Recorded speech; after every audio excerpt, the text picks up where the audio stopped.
রাতে ঘুমানোর আগে ছোট্ট একটি সূরা পড়লে 1000 আয়াত তিলাওয়াত করার সওয়াব হয়।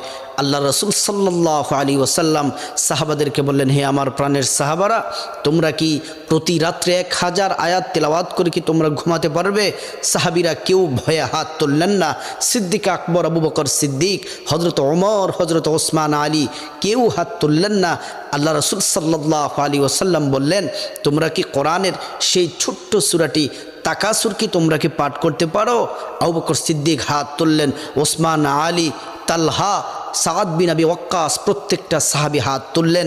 আল্লাহ রাসূল বললেন, ঘুমানোর আগে তোমরা যদি সূরাতুত তাকাসুর, আলহাকুমুত তাকাসুর হাত্তা যুরতুমুল মাকাবির, এই সূরাটি পড়ে যদি তোমরা যদি ঘুমাও, তাহলে তোমরা 1000 আয়াত তেলাওয়াত করলে যে সওয়াব হবে, এই ছোট্ট সূরাটি পড়ে ঘুমালে তোমরা তত বেশি সওয়াব পাবে।